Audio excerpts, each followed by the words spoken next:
Hi there. My name is Steve Kerrigan, and I'm the Executive Director of the Gallagher Blue Dorn Performing Arts Center, and we're giving you a backstage look at Jersey Boys, one of the big shows we have coming this season, and one we're more excited about than just about anything else we've done. Jersey Boys has been 10 years. It's been 10 years we've been trying to get this show here in the Cedar Valley, and it's a great, great show. And we're going to talk to some super fans, and we're going to get some backstage insights, and we're going to learn a lot more. But I have to tell you, the fun part of this story for me is sometimes for a really big name, we work as many as 5 or 6 years. And we've been asking for Jersey Boys. We've offered the money, we've offered the dates, whatever it took to get it to come. And so now finally it's coming to the Cedar Valley. And the best part about that is there are some shows in the world that you kind of go and see once and you've had the experience. But Jersey Boys, you can see again and again. And that music is just as fresh and just as alive. I actually only saw Jersey Boys myself this last year in New York. And I have to tell you, I saw about 4 other musicals that same week, and only one of them had me whistling tunes for the rest of the trip. In fact, when I came back to Cedar Falls in Iowa, I was whistling tunes and singing tunes in the hallway for about the rest of the month. And that tells you something about the power of Jersey Boys. So we have some super fans here, people who have seen the show a couple times, sometimes more than a couple times, and I want to introduce them to you quickly. We have first Susie Heaton, colleague of ours, one of our board members, and a great resident of Waterloo, and Frank Esser. He's a member of the UNI Foundation, but to me, he's been one of the Gallagher Blue Dorn's biggest fans since we opened, and he's been at nearly, not quite every show, but probably most of them for the last 18 years. So let's talk about Jersey Boys and how to get to the show and have those experiences. Frank and Susie, do you want to talk a little bit about what how you got to Jersey Boys the first time? Why did we pick you, in other words, for this? Jersey Boys is my absolute fave production I think I've ever seen. It opened on Broadway in the fall of 2005. The next year, my husband Bob and I were in New York City, and I loved music of that era, grew up with the Four Seasons, the Temptations, all that great classic 60s, 50s music, and knew maybe I should go see Jersey Boys.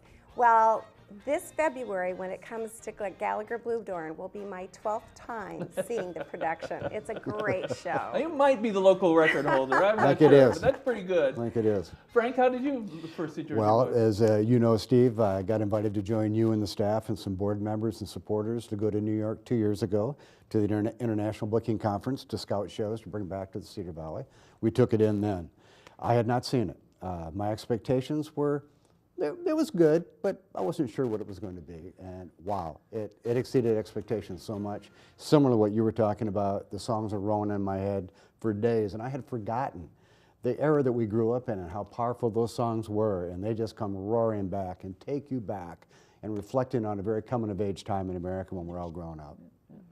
Well, we've worked so hard to get this show, and we're so excited about having it come later this year. Let's tell the audience how to go there, how to get tickets, when the show is, Okay. and maybe a little bit about the show when it comes. Okay. So you can get your tickets at the Gallagher Blue Dorn. Walk right into the box office. They're open 8:30 to 4:30 every single day. Or you can order on by phone if you want to have that personal touch, but you want to do it from your office. You can call 319-273-SHOW or 319-273-7469. Or, and this is my favorite way to do it, order from the comfort of your home. Go online and order at GBPAC.com or at unitix.com. You can go right there and order your tickets. You can actually see every seat that's available and make the one that's perfect for you and buy it right away. So you can buy those tickets. And by the way, Christmas gifts or other gifts. Exactly. You know, sometimes as I get older, my wife has a harder time thinking about anything I need because I have most of what I need.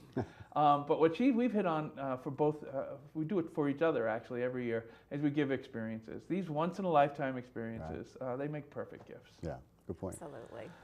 So we want to talk a little bit about, a lot of people know the music of Frankie Valli and the Four Seasons, and if you don't know it, as soon as someone starts playing it, you recognize every single tune. That's right. But what a lot of people don't recognize about the musical, and I think, frankly, what makes the musical not just good but great is the stories behind it. I think the stories of Frankie Valli and the Four Seasons, I mean, we think of them as sort of superstars. That's where they enter our lives. Right. But we really started right down in the bottom. and standing Right. on street corners. Right. And that's the story I love about Frankie Yeah. Valli and Four Seasons. The other part is these guys are all such human beings. They're such unique characters that I think that enrichment is what makes this musical one of the greatest. Yeah, I agree.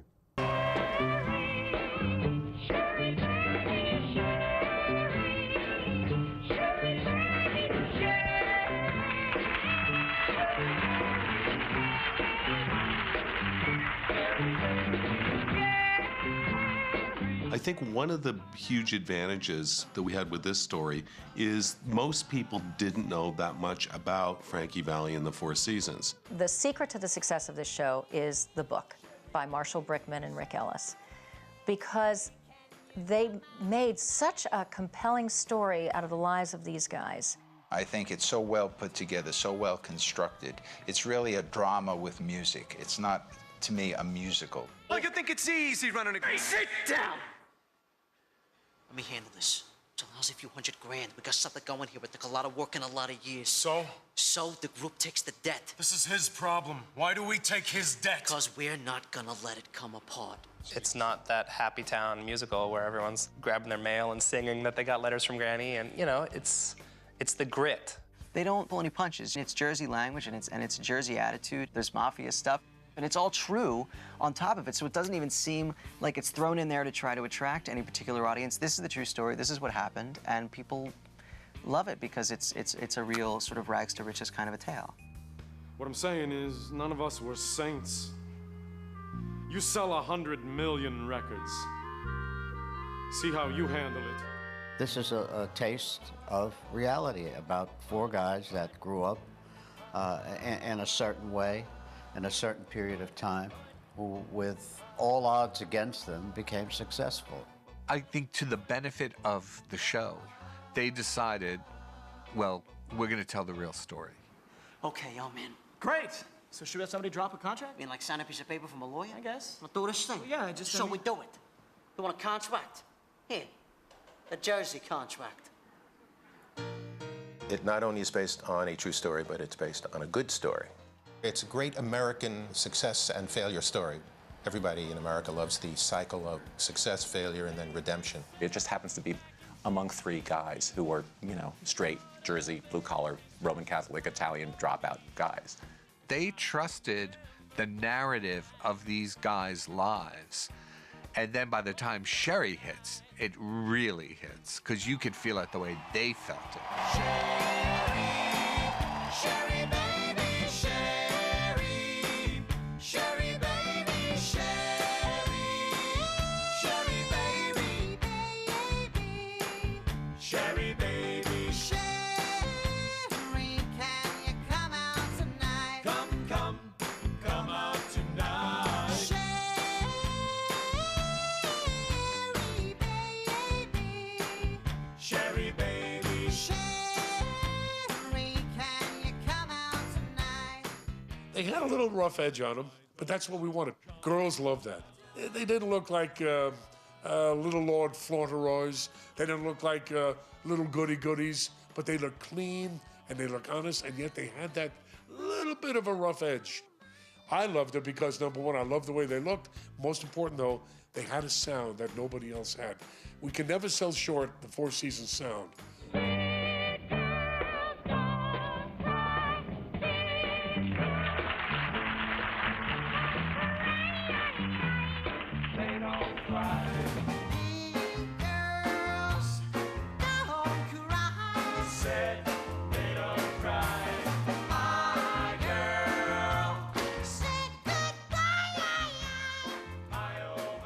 And so there's this whole element of discovery, because you feel like, you know, you're discovering something that nobody else knows. There is such a spectrum of types and characters and personalities in this thing that everybody has something that they can identify with when they go to see it at the theater. He hit on you? Only like with a sledgehammer. I'm gonna kill him. No, Frankie, it was funny.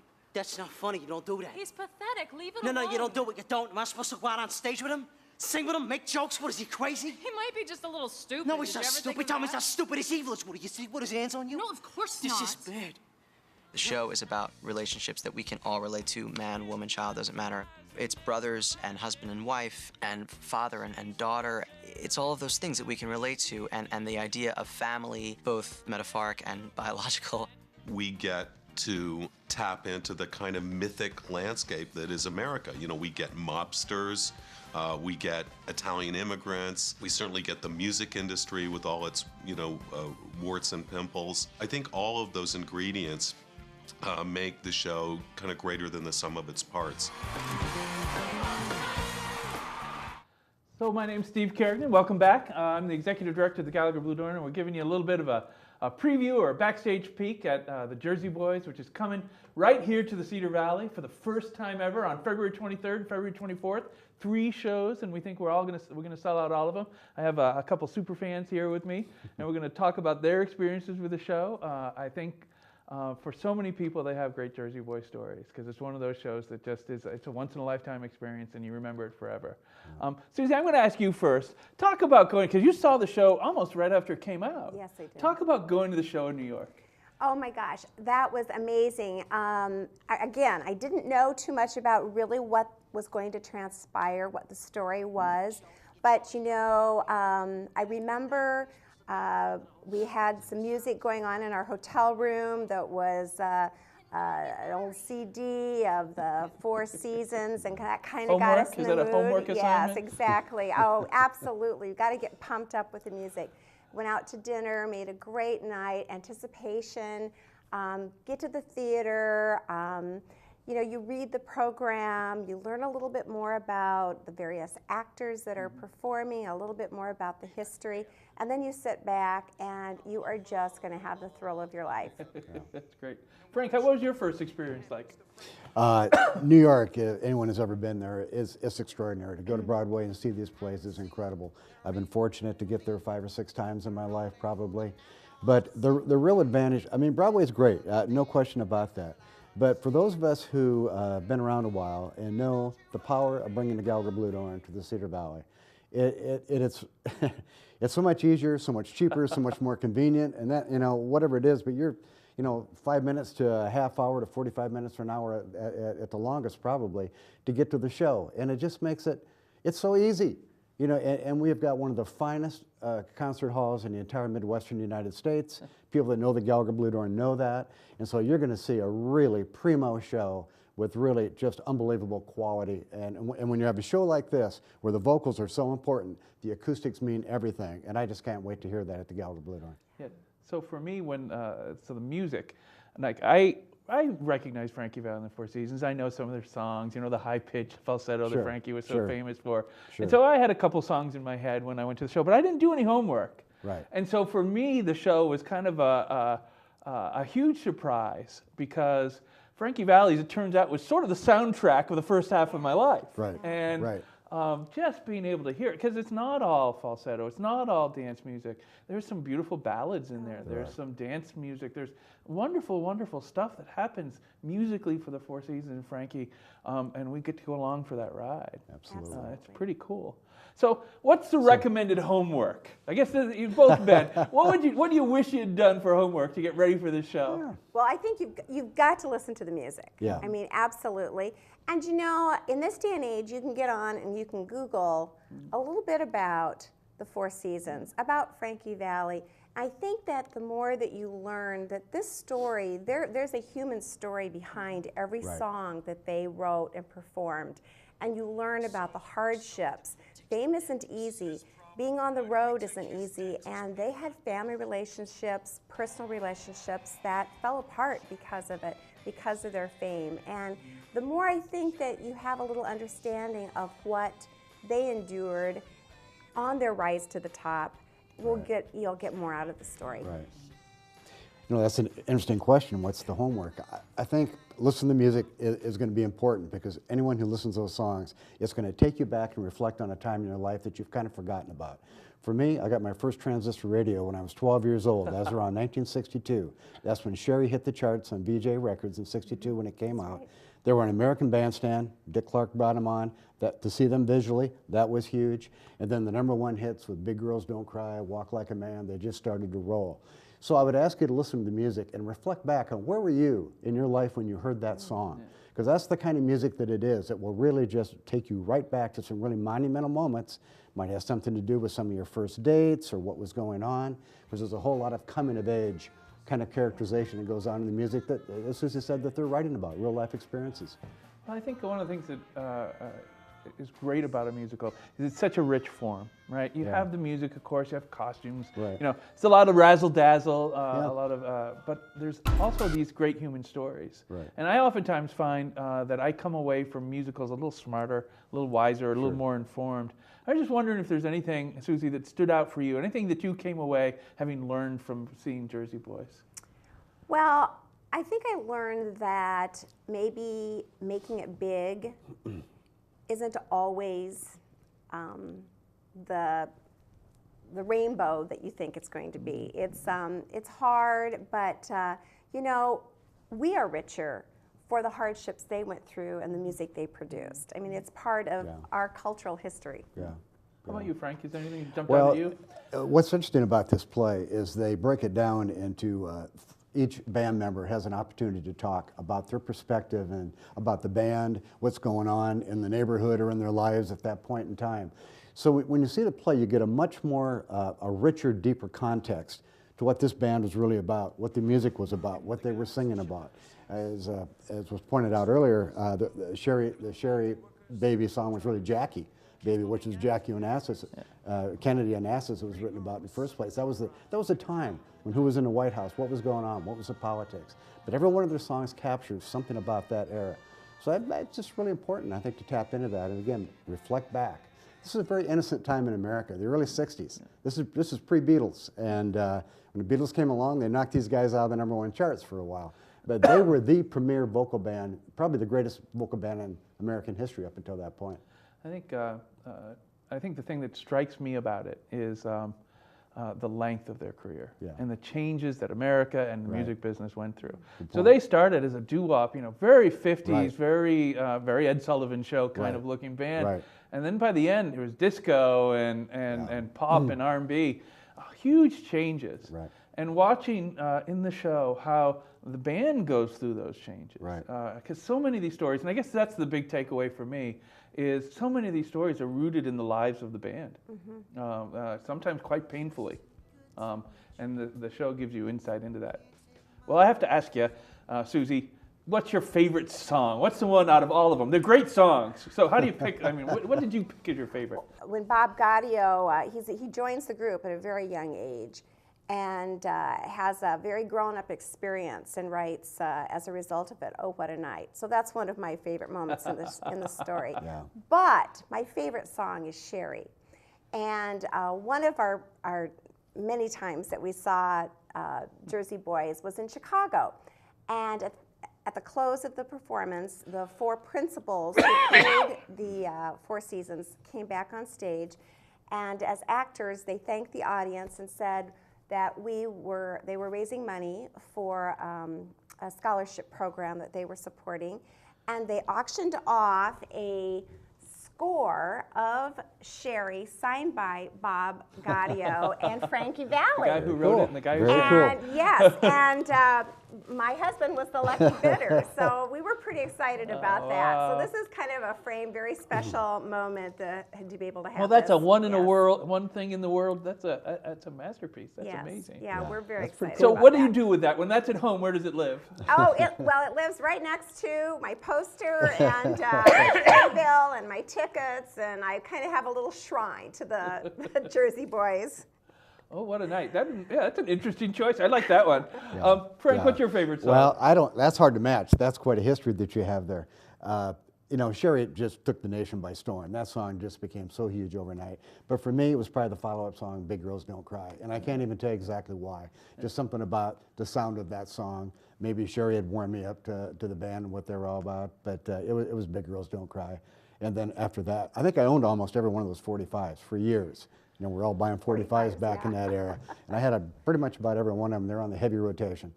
So I always judge a song by which ones stick in my head the best. And I think My Eyes Adored You, which frankly, I hadn't thought about it a lot since it came out, though I've certainly, heard Yeah. it when it first came out Yeah. and things. But I'd sort of put it in the back shelf. And suddenly it just started sticking with me. And so Yeah. I was truly, for 2 weeks, I was walking around singing that song at work. It just stuck with me. You know, I was talking to my husband, Bob, about this interview we were going to have, and he said that was his favorite song. And because it talks about the hardship of the road, that Frankie Valli, even though he loved and adored his daughter, he did not spend time with her like fathers should with daughters. Yeah. And as a result of something that happens tragically that we learn about in the production, that song is written. And it has some real deep meaning to it. And it's quite a ballad. Yeah, it really stuck with me. I think it sounds like just another love song, but that deeper context just sort of rooted it for me. Yeah. So what was your favorite, you've seen it so many times. What's your favorite scene in the show? Oh my gosh.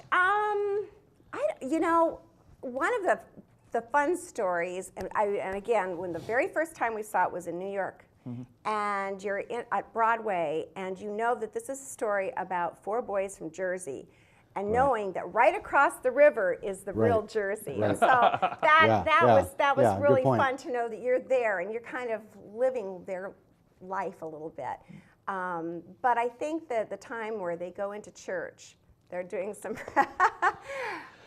little after-hours visit to the church? Practicing and kind of get in trouble. So it kind of shows that they were, boys will be boys. And Well, did they raid the collection box as well while they well, were there? yeah, I think they had spent some time in jail, and they did all kinds of fun things. How about you, Frank? What was your favorite? I don't have quite the rehearsed memory. I've seen it quite as many times as Susie has. I don't know if I have a particular scene that sticks out. I just enjoyed the flow of the acts as they went along. I can't say as I have any particular one that really sticks out. See, and I'm kind of the same way, but I have a favorite part of it that I like, of all the scenes, and that's the interactions of the band members. They do such a good job of developing these individual characters. They're really quite remarkable. They do. And, so as a result of that, just like there are with regular folks, there are sort of habits of mind or behavior that can be jokes throughout the whole show. Right. And I love that the closeness that's Right. implied by that, because Well put. even though in any group, any musical group, of course there's going to be conflict and people grow apart together and things change. But boy, the closeness of those relationships, the lifelong nature of those friendships, it's just really appealing to me. Yeah. So there's something kind of unique about this show, and Frank, you might be able to speak to it a little bit. But so most of our Broadway shows, one of our most popular kinds of shows at the Gallagher Blue Dorn is Broadway. And when we look at our ticket buying history, which we can do now, we find that between 75 and 80% of those buyers are actually women. So even in families where the husband often comes to the show, women sort of make those final decisions and actually go through the purchasing. So one of the things that's really cool about this show, and we've seen it already, is men love this show. Men are the ones who initiate the ticket buying. Men are the ones who get it done. And so is there something that you can tell us about why men would like this show, Frank? That's very interesting. And I'm not surprised that women are often the major ticket buyers for the arts, and particularly when it comes to the musicals and whatever. I think men are a little slower to warm up to the whole idea of the musical. But when I saw this play, what struck me was I think men will really identify with the brotherhood, what was talked about earlier about the young Catholic boys, the Italian boys, small, not small, New Jersey, pretty good sized city, state. But these guys, just the way that they came together, I think men really identify with that. I think men oftentimes are trying to find their identity, especially in those teen years or going into teen years. That brotherhood thing is really important, kind of who they're hanging out with, the awkward, nerdy kind of guys hanging around in the schools and whatever it is, and trying to figure out how they're going to bridge that gap to maybe a girlfriend or begin that whole adventure, which is where I was when I was 12 years old. It's kind of an awkward point in time. But I think that may be what some of that is. And that's what that music takes you back to, those memories and where your head was at, what was going on with you at that point in time. Let's explore that link to manhood that seems so unique to Jersey Boys. Again, it's an identity thing. It's about, who am I, where am I going, what's my value. There's a lot of uncertainty in men that they share. Well, they either share or don't share. I'm not sure with each other. I think the group I hung out with shared with each other. But it's that bridging. When you're 12, 13 years old and you're heading into that teen world, I don't know how else to say it. Just a very awkward time of how to become a man. You know, how you treat others, or just how you assert yourself within that group. Well, let's go back to our video right now and see what some other people think about this link, this strange popularity for men of Jersey Boys. Okay. Drivers, the kids pumping gas, flipping burgers. The pretty girl with circles under her eyes behind the counter at the diner. They would, you know, the guys who were more likely to go and fight the Vietnam War than to protest it. Vietnam had a lot of bad times. We were in a lot of different situations over there, a lot of bad situations, and the music helped to lessen those situations. And I think music was part of the good times. Music was the only thing that you had to associate with back home. Went seen the play, and it was absolutely, I couldn't get over it. It was absolutely fabulous.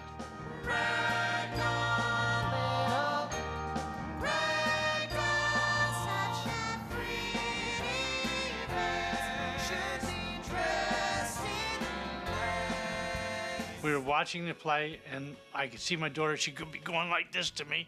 Dad, you're singing. It is like the biggest thrill to me to be a part of a show where guys with big mustaches and truck drivers, like my dad, basically, my father's a truck driver, will stand up and scream at the end of the show like their team just won the Super Bowl. I have two older brothers, one's a Marine, one's in construction. You know, they've both seen it, and we're just like, really? I mean, like, that's not like a musical at all. It used to make me come see your musicals in high school, and they were so boring. But like, this was so cool. It was like fun. When I got hired for the show, I literally knew every song already, and it was because of my parents, my dad specifically. When she was just new to the city, she said, what musical do you want to go see? And I said, well, there's some, you know, there would be either Mary Poppins or Oklahoma or, you know, South Pacific. And I said, well, I don't really feel a connection there. But hey, Jersey Boys, yeah. You know, there's, love the music, love the period of time. My dad was just like smitten. You know, usually he's very polite. It was a great show. I'm glad you picked it. Thank you. This time he was like, best damn show I ever saw. Like, really great show. You're just too good to be true. Can't take my eyes off of you. You'd be like heaven to touch. I wanna hold you so much. Not being much of a musical theater guy and being pretty young, it never really seemed like something that would interest me. But I gotta say, it's just really entertaining. It's not your typical musical.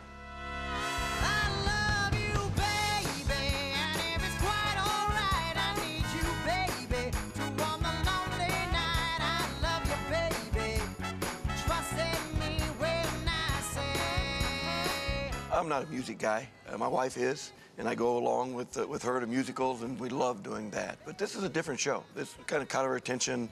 It's a great story. The passion for singing, the passion for the music, the passion for making a statement, and then the loyalty that Frankie shows throughout the story. I think that maybe from a team perspective really caught our attention. The fact that he was loyal and he hung in there. I think there's real emotion in this show. I defy most people to sit through this without having an emotional reaction. I think we found a really honest way to tell this story, and I think that story is told truthfully and without sentimentality. Well, it's time to wrap this up. I want to Okay. thank my in-studio guests, Frank Esser and Susie Okay. Heaton. Thanks for coming, Thank you. guys. Thank you. I also want to thank the cast of Jersey Boys for giving us that backstage glimpse and insights from the road, which I think is just an awesome way to learn more about shows. It's February 23rd and 24th. On Friday, February 23rd, it's at 7 o'clock, and on February 24th, Saturday, it's at 2 and 7:30. You can order tickets. It's 319-273-SHOW or 7469. You can go online at gbpac.com to learn more about the show or buy tickets. And the trick is to get there as quick as you can, because these shows are selling very well, and it makes a perfect Christmas present. So if you haven't made that decision yet, or if you're getting towards the end of your time, think about it right now. And I also want to thank the Cedar Falls Metro Station for having us here tonight. It's been a great chance to share this information with you and share our excitement. Thanks.